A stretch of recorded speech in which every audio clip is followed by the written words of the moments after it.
అందరికీ నమస్కారం. రాత కోత వాత కార్యక్రమానికి మీ అందరికీ స్వాగతం. ఈరోజు వివిధ ప్రధాన పత్రికల్లోని కథనాలు చూద్దాం. ముందుగా ఆంధ్రప్రభ పత్రికతో ఆరంభిద్దాం. తీతిదే తిరుమల తిరుపతి దేవస్థానం బోర్డు ఈవోగా రెండోసారి అనిల్ కుమార్ సింఘాల్. ఆయన 2017 నుంచి 2020 వరకు దాదాపు 3 ఏళ్ల పైబడినటువంటి కాలం పాటు ఆయన టీటీడీ ఈవోగా పనిచేశారు. ఇప్పుడు మళ్ళీ తెలుగుదేశం పార్టీ ప్రభుత్వం వచ్చిన తర్వాత చంద్రబాబు కూటమి పాలనలో ఆయనకి రెండో ఛాన్స్ దక్కింది. అప్పట్లో ఈయన తిరుమల తిరుపతి దేవస్థానం ఈవోగా ఉండగా శ్రీవాణి ట్రస్ట్ లాంటివి ప్రారంభించారు. ఆ శ్రీవాణి ట్రస్ట్ని చంద్రబాబు, పవన్ కళ్యాణ్ లాంటి వాళ్ళు ప్రతిపక్షంలో ఉండగా విమర్శించారు. ఇప్పుడు అదే శ్రీవాణి ట్రస్ట్ని మరింత విస్తృతం చేస్తాం అని కూడా చెప్తున్నారు. ఇక మిగిలినటువంటి ఐఏఎస్ అధికారుల బదిలీల ప్రక్రియ ఎట్టకేలకు జరిగింది. వాస్తవానికి చంద్రబాబు నాయుడు అదిగో వచ్చే నెలలో చేస్తున్నారు, 2 రోజుల్లోనే ఉత్తర్వులు రాబోతున్నాయి, అదిగో ఐఏఎస్ అధికారుల ట్రాన్స్ఫర్స్ నడుస్తున్నాయి అన్నట్టుగా చాలా కథనాలు వచ్చాయి. ముఖ్యంగా ఏడాది పరిపాలన తర్వాత తన టీం మార్చుకుంటారు అంటూ జూన్లోనే ఇలాంటి వార్తలు వచ్చాయి. ఎట్టకేలకు నిన్న ఆచరణ రూపం దాల్చింది. 11 మంది సీనియర్ ఐఏఎస్ అధికారుల బదిలీలు జరిగాయి. ఇంకా ఐపీఎస్ అధికారులు, ఇతర ఐఏఎస్ అధికారులు, కలెక్టర్లు ఇలా చాలా స్థాయిల్లో బదిలీల పరంపర అయితే నడబోతుంది. 18వ తారీఖు నుంచి అసెంబ్లీ సమావేశాలు ఉన్నాయి కాబట్టి దానికి ముందుగానే మొత్తంగా బదిలీల పరంపర ఉంటుంది అన్నట్టుగా చెప్తున్నారు.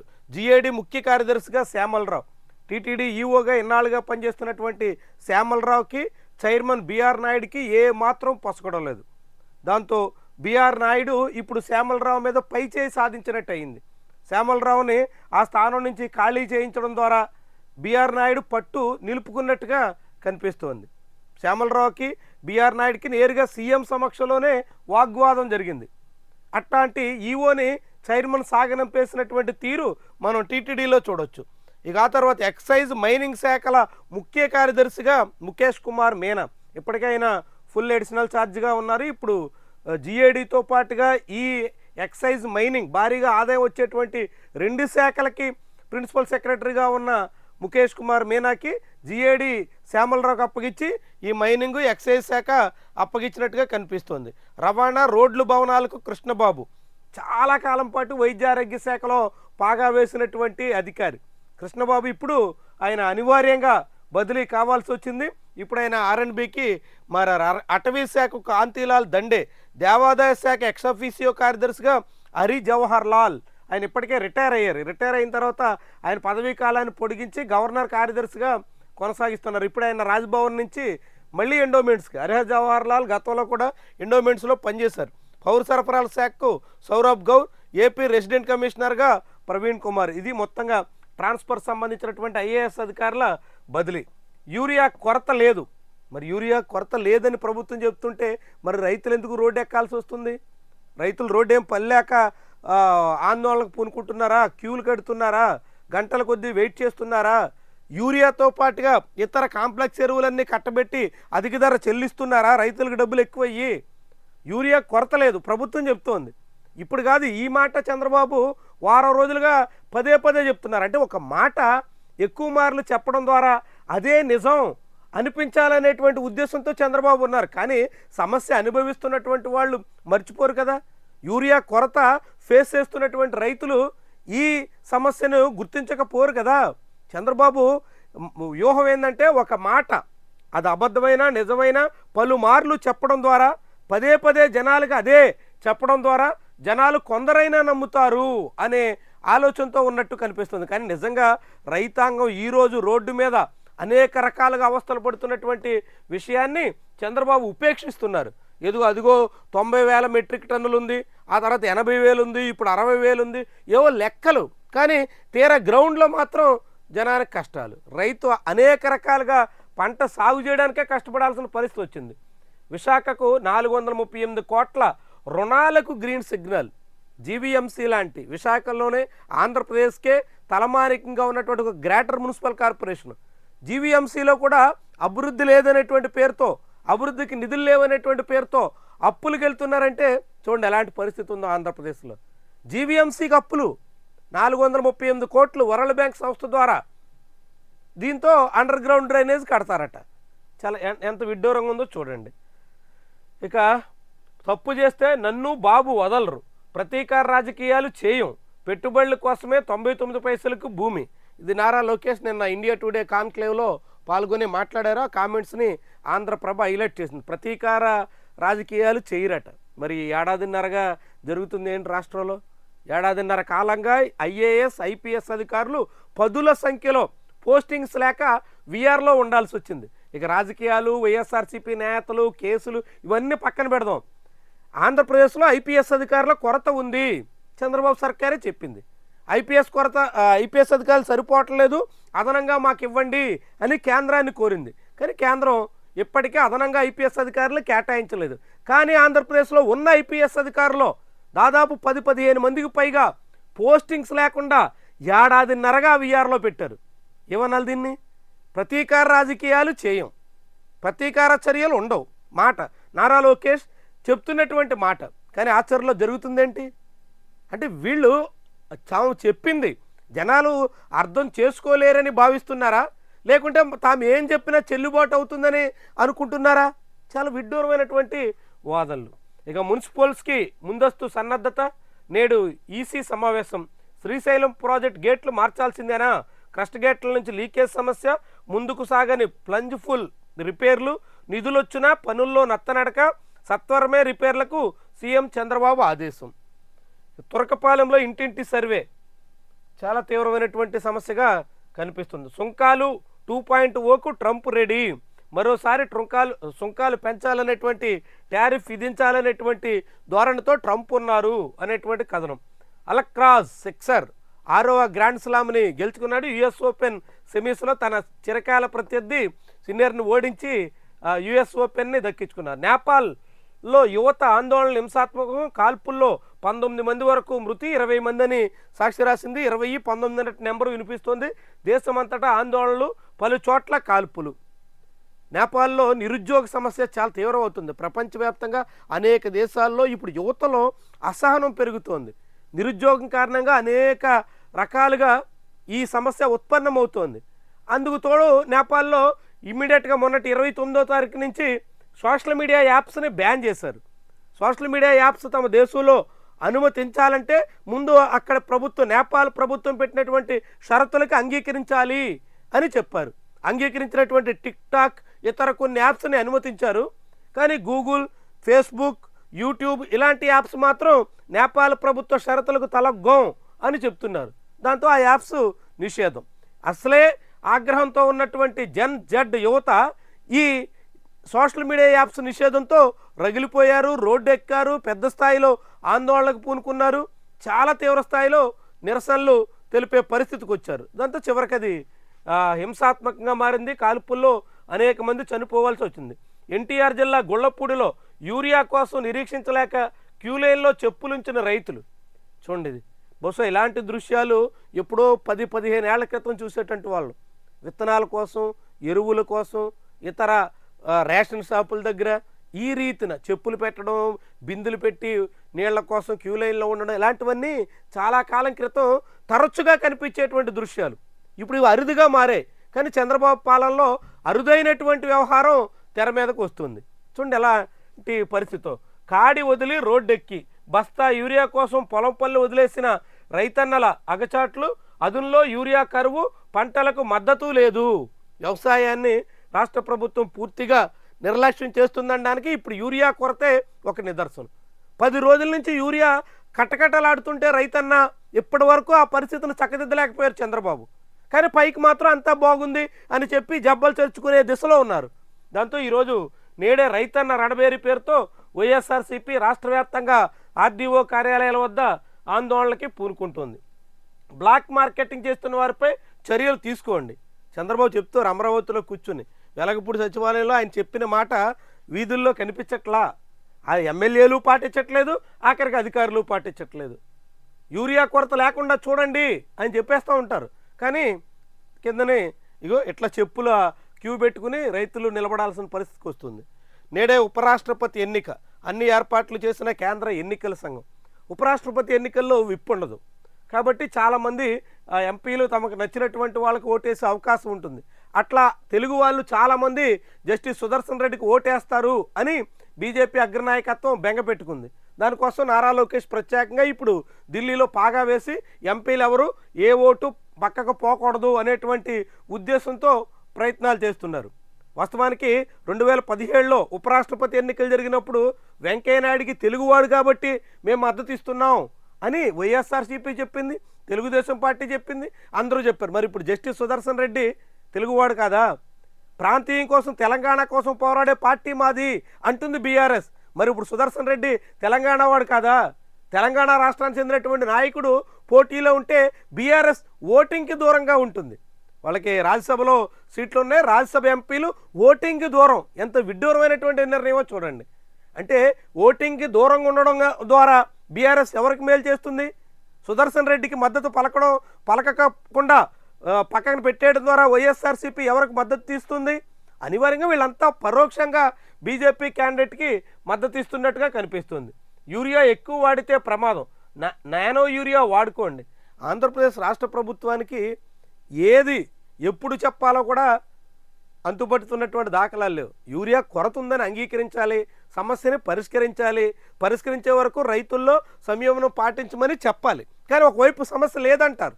అసలు యూరియా కొరతే లేదు, 50,000 మెట్రిక్ టన్నులు వచ్చింది, నెంబర్లు చాలా చెప్తాడు. కాకినాడ వచ్చింది, ఇంకొకటి వచ్చింది, ఏవో లెక్కలు చెప్తున్నారు. మరి అన్నీ చెప్పి మీరు యూరియా వాడకండి, యూరియా వాడితే మీకు సమస్యలు వస్తాయి, యూరియా వాడితే రోగాలు వస్తాయి, ఇవన్నీ ఇప్పుడు చెప్పడం అంటే అర్థం ఏంటి? ఎట్లాంటి స్థితిలో ఉన్నా చూడండి. మండలంలో లేకుండా చేస్తా, తహసీల్దార్ ఎస్ఐకి టీడీపీ ఎమ్మెల్యే అనుచరుడి హెచ్చరికలు. ఆంధ్రప్రదేశ్లో కూటమి పక్షాల కార్యకర్తలు, ఎమ్మెల్యేలే కాదు వాళ్ళ అనుచరులు ఎట్టా రెచ్చిపోతున్నారో ఇదొక ఉదాహరణ. తమిళనాడుకు గ్రావెల్ అక్రమ రవాణాను అడ్డుకున్నందుకు చిత్తూరు జిల్లా పాలసముద్రం మండలంలో ఎస్ఐని, తహసీల్దార్ని, ఇద్దరిని ఎమ్మెల్యే అనుచరుడు శరవణ టిప్పర్ యజమానులతో కలిసి బెదిరించేస్తున్నటువంటి దృశ్యం. ఒకవైపు ఏమో ఆంధ్రప్రదేశ్లో పోలీసుల్ని నడి రోడ్డు మీద జనం కొడుతున్నారు. విజయవాడలో ఒక మహిళ పోలీస్ కానిస్టేబుల్ కాలరట్టుకుని ఈడ్చుకొట్టింది. నిన్న రాజమండ్రిలో ఇదేచ్ఛగా ముగ్గురు మద్యం మత్తులో ఉండి ఎంత వీరాంగం చేశారో వీడియోలు హల్చల్ చేస్తున్నాయి. పోలీసులకు రక్షణ లేదు, ఇలాంటి అధికారులకి రక్షణ లేదు. ఎలాంటి పరిస్థితుల్లో ఆంధ్రప్రదేశ్ ఉందో చూడండి. 15 రోజుల్లోగా సమస్యలు పరిష్కరించుకుంటే పోరుబాట. ఆంధ్రప్రదేశ్లో ఒకవైపు టీచర్లు 25వ తారీఖున చెలో విజయవాడకు పిలిపించారు. రెండో వైపు పంచాయతీ సచివాలయ ఉద్యోగులు వీళ్ళు ఇప్పుడు రోడ్డు ఎక్కుతాం అంటున్నారు. రాష్ట్రంలో ఉద్యోగుల్లో మొదలైనటువంటి అసహనం ఆందోళనల దిశలో సాగుతోంది. ఈ అసంతృప్తి కట్టలు తెంచుకునేలా ఉంది. ఇమాం మౌజాన్లకు గౌరవ వేతనం ఏది? కూటమి ప్రభుత్వం తీరుపై ముస్లింల రాష్ట్ర వ్యాప్త ఆందోళన. వైఎస్ఆర్సీపీ మైనారిటీ విభాగం నేతృత్వంలో ఆందోళన.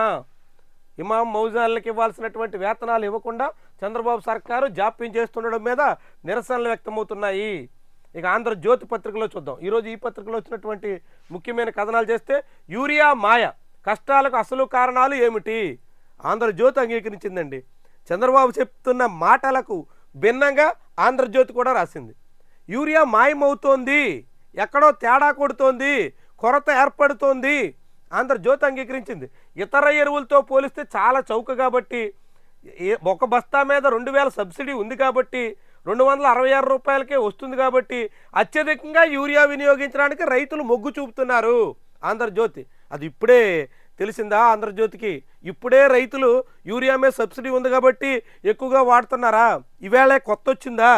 ఇన్నాళ్ళుగా లేదా? ఇప్పుడు ఎందుకు కొరత వచ్చింది అనేది రాయడం మాని రైతులు ఎక్కువ వాడేయడం వల్ల యూరియా కొరత వచ్చింది. ఈ కథనం చూడండి. ఈ కొత్త కహానీలు చెప్పేదానికి కూడా కొంత అద్దు పద్దు ఉండాలి. ఆంధ్రజ్యోతి ఎంత యూరియా కొరత ఉందనేదే అంగీకరించారు. యూరియా కొరత కారణాలంటే రైతులు ఎక్కువ వాడేస్తున్నారట.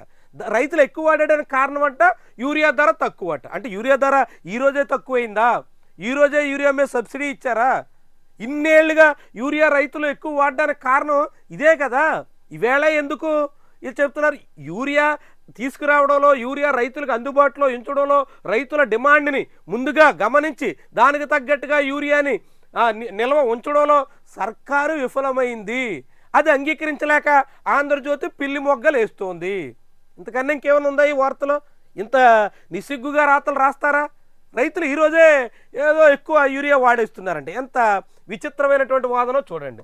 ఇక మిగిలినటువంటి కథనాలు చూస్తే ఎంపీసీలో చరిత్ర, బైపీసీలో జాగ్రఫీ, సరికొత్తగా మారిన ఇంటర్మీడియట్ విద్య. ఇంటర్ కోర్సుల్లో కొత్త కాంబినేషన్లో స్టూడెంట్స్ సిద్ధమవుతున్నారు. అందుకే అనేక రకాల కోర్సులు ఎంపీసీ చదువుతున్నటువంటి వాళ్ళు కూడా హిస్టరీ వైపు వెళ్తున్నారు అనేటువంటి అంశాన్ని ఆంధ్రజ్యోతి రాసింది. బహుశా చంద్రబాబు మాటని మర్చిపోయి ఉంటుంది. హిస్టరీ ఉపయోగం లేదు, హిస్టరీ చదవకండి అంటూ చంద్రబాబు 20 ఏళ్ల క్రితమే పిలిపించారు. కానీ విద్యార్థులు ఇప్పటికీ హిస్టరీ చదువుతున్నారు. అంటే చంద్రబాబు చెప్పిన విజన్ చెల్లుబాటు కావటం లేదనమాట. సోషల్ మీడియాపై నిషేధానికి వ్యతిరేకంగా బగ్గుమన్న నేపాల్. సోషల్ మీడియాపై నిషేధానికి ఒక్కటే కాదు, నేపాల్లో నిరుద్యోగ సమస్య, ఇతర యువతల్లో పెరుగుతున్నటువంటి అసహనం అంతా ఈ రూపంలో వెల్లడయ్యింది. మిగిలినటువంటి కథనాల్లో ట్రంప్ 2వ దశ సుంకాలు, బాబు అరెస్టుకి 2 ఏళ్లు, రాజకీయాల్లోకి రాజారెడ్డి, వైఎస్ రాజారెడ్డి అని చెప్తున్నారు. షర్మిల కొడుకు, ఆయన రాజకీయ ఎంట్రీ ఇచ్చేశారు. నిన్న ఆయన కర్నూలులో తొలిసారిగా తల్లితో కలిసి పర్యటన చేశారు.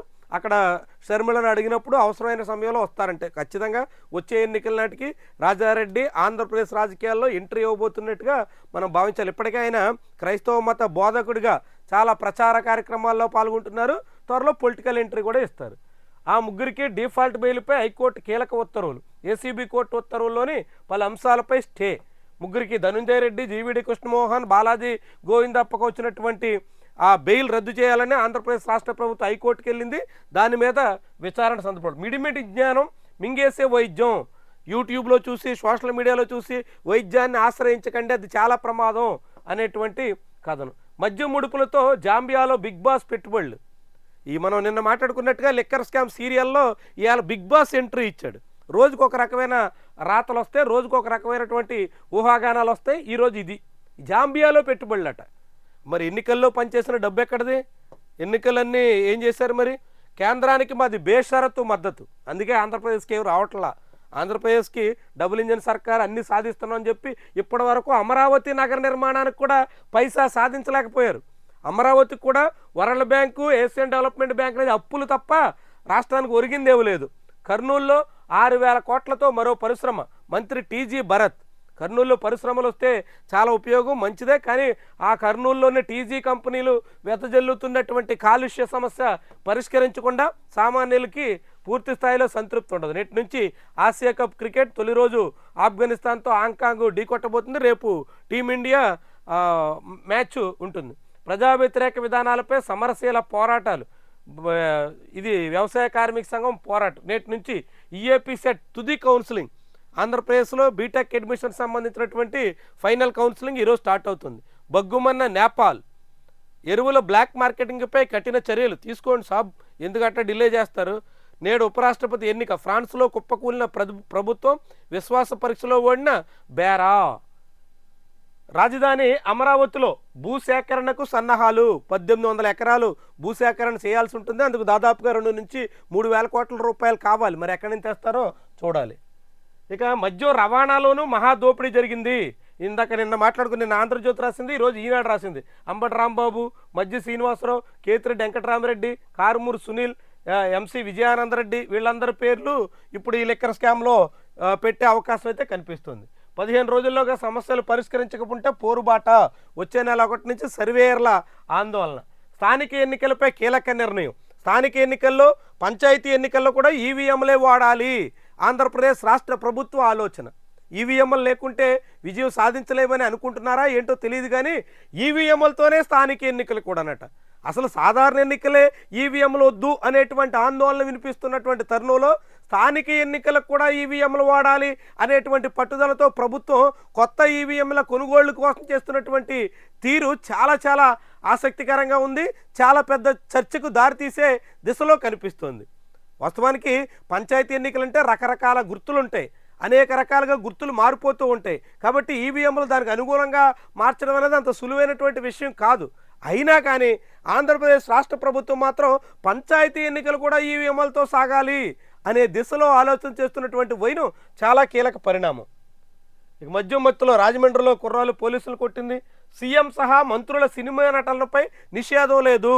ఎన్టీ రామారావు విషయంలో గతంలోనే ఏపీ హైకోర్టు తీర్పిచ్చింది కాబట్టి ఇప్పుడు పవన్ కళ్యాణ్కి అడ్డంకి లేదు అని నిన్న ఏపీ హైకోర్టులో అడ్వకేట్ జనరల్ వాదించారు. ఆంధ్రప్రదేశ్ హైకోర్టులో పవన్ కళ్యాణ్ సినిమా వ్యవహారాల మీద రిటైర్డ్ ఐఏఎస్ అధికారి విజయ్ కుమార్ పిటిషన్ వేశారు. ఆ పిటిషన్ మీద నిన్న విచారణ జరిగింది. ఆ సమయంలో అడ్వకేట్ జనరల్ తన వాదన వినిపించారు. గతంలో ఎన్టీ రామారావు మీద ఇలాంటి కేసే వచ్చింది, రామారావు సినిమాలు యాక్ట్ చేసుకోవచ్చు అన్నట్టుగా కోర్టు చెప్పింది. కాబట్టి ఇప్పుడు ఇదే పవన్ కళ్యాణ్కి వర్తిస్తుంది అన్నది ప్రభుత్వం తరపున వాదన.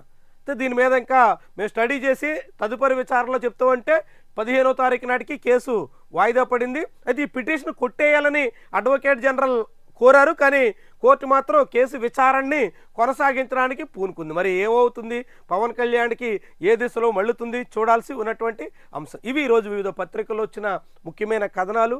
ఆ కథనాల వెనక అసలు కథలు, వార్తల వెనక వాస్తవాలు. ప్రతిరోజు ఇదే రీతిలో ఉదయం 8 గంటల నుంచే రాత కోత వాత పేరుతో మనం ఈ విశ్లేషణ నిర్వహిస్తున్నాం. ఖచ్చితంగా ఫాలో అవ్వండి. మీ అభిప్రాయాన్ని కామెంట్ రూపంలో తెలియజేసి ఈ వీడియో లైక్ చేయడం మాత్రం మర్చిపోకండి. Thank you very much for watching.